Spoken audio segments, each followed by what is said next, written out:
This is Robert Monroe for the No Edit Podcast, and we are here with another topic, some more piano vibes, just chilling, hanging out.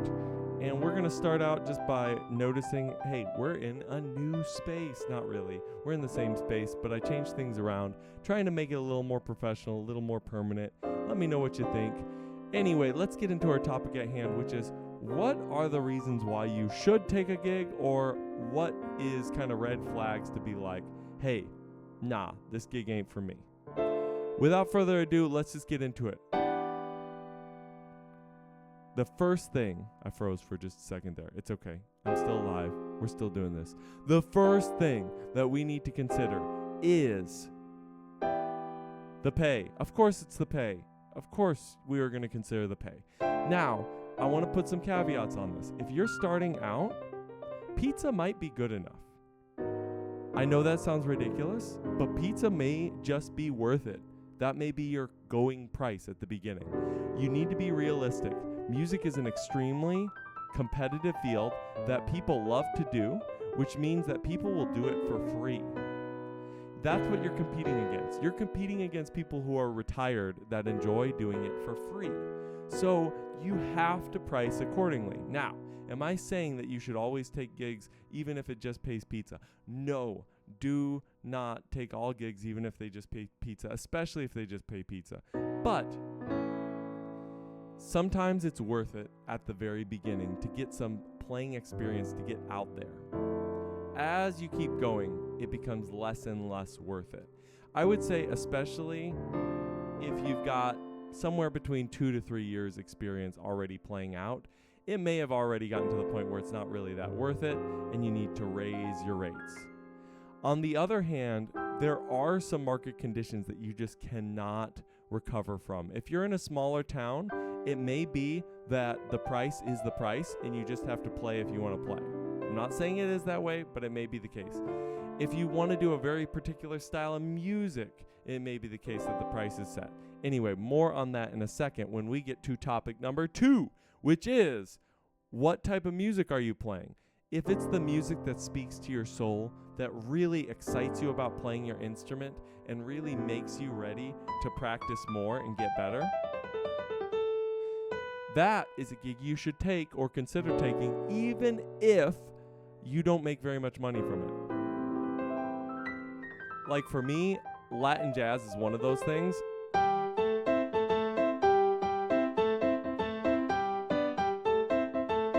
I can't get enough of it. I would do it all day, every day if I had the chance.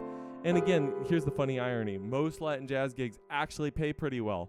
So I've never really had to make that decision on that particular style. But absolutely, original music, every time I do an original music gig, I barely make any money. And the whole point is I'm doing it because I love the music and because it stretches me. What about the third thing? The third thing is the hang immaculate? What do I mean by that? I mean, what people are you around? If you surround yourself with really incredible people, it's going to take you places, even if the gig that you're currently at may not be the best paying gig. Some of the best paying gigs that I've ever had come about because I subbed for a friend of mine and we're playing a okay gig, but I meet some amazing people there. We hang out, we vibe, and then we get connected. Music is so much about connections if you want to be successful. And this third thing is actually potentially the most important if you're really trying to build a career in music. Who is there? Not in the audience. Who are you actually playing with or playing for? That is actually potentially the most important out of all three. How do you implement this system? Well, if you have only one category met, like let's say it pays really well, but the people are kind of duds and the music is just super lame, you should think about considering that gig. If the friends are great, but the music is kind of meh and the pay isn't great, you should probably consider that gig. If the pay is not that great, you don't know anybody there, but it's like a free jazz gig and you never get a chance to just be like, you probably should consider taking that gig. And now you're like, wait a second, I thought you said this is how we figure out what gigs not to take. Well, I can tell you right now, a lot of gigs actually have none of these.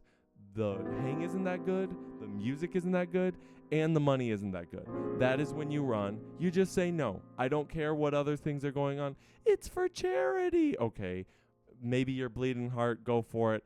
I find in general, if it's for charity and still none of those things are met, I just feel bad regardless. So I would just highly encourage you to hold fast to this list. If it doesn't fit any criterias, just run. What if it fits two? This gig, you're going to clear your calendar for. You're going to start to prioritize it over other things. What if it fits all three? Well, you hit the mother load. It very rarely happens, but when it does, you clear your calendar for it. You talk to them ahead of time to make sure that you can hold dates for them, and you do whatever you can to hold on, because opportunities like that do not happen often, and you should take as much advantage of them as you possibly can. I hope this was informative, and let me just kind of finish up with this just general idea of what we're doing in this greater world of music making. You kind of need to have a define the terms with yourself and decide what you're really actually trying to accomplish with your music career or music hobby. And just be brutally honest with yourself. This is not an easy space to be successful in. It really is not. And so you have to decide what your goals really are. If your goals are just to make money, just make some money. It's pretty easy to make some money in music. You just got to find a group that's playing out, that's making some money, and most of those are the wedding and gigging bands. You be professional and you'll make it. If you just want to hang out with your friends, what are you waiting for? Just drop the hoity-toity, oh, I have to be super famous, whatever. No, you don't need to be super famous. Just play with your friends. I went to a wedding recently, and it was the most beautiful thing because it was one of my buddies, and it was all of his friends playing at the wedding, and they were just jamming on their local bands. I don't think they ever have made serious money from their local bands, and I don't think it's ever necessarily gone to some faraway space, but hey, it's fulfilling two criteria. It's music they like, and they're playing with their friends. That's great. If you really do have ambition and drive, and you want to make yourself something in music, really be honest with what you really want to do, and then know what sacrifices you need to employ. Do you want to be a touring musician? Do you want to be a producer? Think very long and hard about that, and then think about what compromises you'd be willing to do to actually accomplish that. Well, this has been a lot of fun talking about this. If you have any questions and hypotheticals to propose, I am happy to discuss them. Until next time, you guys have a great day.